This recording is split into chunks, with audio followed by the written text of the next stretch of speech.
Nena fait ce que la plupart des possesseurs de chiens font. Elle sort son animal tous les jours, pour la promenade et pour jouir du bon air. Mais les choses sont un peu différentes pour Nena. Elle compte sur Fargo pour l'aider à sortir et à se promener dans le voisinage et dans les rues en sécurité. C'est son chien guide.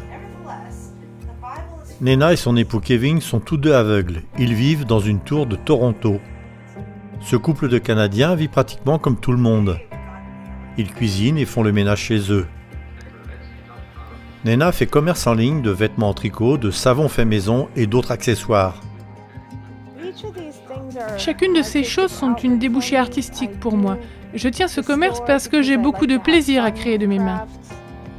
Nena et Kevin se sont rencontrés à Camp Frenda, un camp d'été adventiste qui ouvre ses portes à la communauté aveugle pendant une semaine chaque année. L'amour pour Jésus de Nena et Kevin a grandi et ils ont tous deux été baptisés, et en même temps. Ils sont tombés amoureux l'un de l'autre et pour finir, se sont mariés. Mais en dépit d'être devenus des membres de la famille adventiste, la réalité de leurs défis journaliers persiste. Je pense que beaucoup de personnes ne savent pas comment entrer en relation avec nous, et beaucoup sont effrayés à l'idée même de parler avec nous. Parfois, ils ne savent pas comment nous approcher en tant que personnes, et très souvent, nous nous sentons mis de côté. En 2007, ils ont fait partie de l'équipe fondatrice d'une nouvelle congrégation adventiste dans la Fédération de l'Ontario. Ils ont loué une salle de conférence dans un hôtel de Scarborough, une banlieue de Toronto, et ont commencé à se rassembler une fois par mois. Ce rassemblement a commencé à être connu et a pris le nom d'Amicale Vision Espérance, qui est destiné à accueillir les membres de la communauté des aveugles. Et forme maintenant un groupe uni avec de nouveaux visiteurs qui franchissent leurs portes régulièrement. Il y a beaucoup de désespérance au sein de la communauté des aveugles. J'aime le nom que nous avons donné à notre église, Amicale Vision Espérance. Cela représente la base de ce que nous sommes. Nous espérons, nous avons une vision, et cette vision est celle de voir des aveugles être sauvés. Par la grâce merveilleuse de Jésus-Christ, des aveugles viennent à lui et trouvent espoir et guérison. En 2016, la Mission Globale a soutenu ce groupe et cette même année, l'Amicale Vision Espérance a été reconnue en tant que première église adventiste de la division nord-américaine pour les défaillants visuels. Depuis, ils ont organisé des rencontres dans leur propre chapelle, ouvrant ainsi la porte à d'autres possibilités. Les membres, tels que Kevin et Nena, sont fortement engagés dans le partage de l'amour de Jésus avec la communauté des aveugles. Beaucoup de personnes aveugles ont réellement besoin de cette espérance et du temps agréable qu'ils passent loin de tout ce qu'ils doivent endurer tous les jours.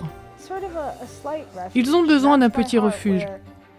Et j'ai ça à cœur. Je veux que ces gens se sentent bien.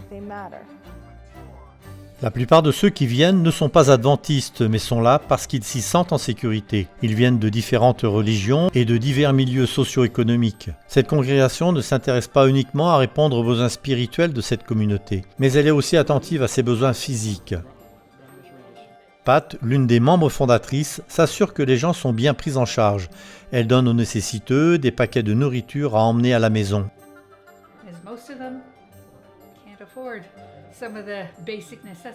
La plupart d'entre eux n'ont même pas les moyens de se payer les produits de base, sans parler des petits extras. Certains doivent même aller à la banque alimentaire. Aussi, est-ce une façon d'entrer en contact avec eux, car c'est parfois la seule nourriture qu'ils reçoivent. Il faut entendre l'histoire de ceux qui doivent aller à la banque alimentaire. Ils sont poussés, ils ne peuvent voir et ne savent même pas ce qu'il y a dans les boîtes qu'on leur donne. Une fois, j'ai aidé une fille à nettoyer son placard. Elle avait 25 bocaux périmés de sauce à spaghetti et pas de spaghetti. Alors on les aide, simplement. Merci pour votre contribution au projet. Des églises comme celle-ci sont implantées dans de nouvelles régions et parmi des groupes de personnes qui n'ont jamais entendu parler de notre message. Je veux remercier Dieu du fond du cœur pour l'Église adventiste. C'est grâce à elle que j'ai rencontré Jésus et fait l'expérience de son amour. Et c'est grâce à l'aide de l'Église adventiste que je suis devenu l'homme que je suis aujourd'hui. Merci pour votre soutien à la mission globale.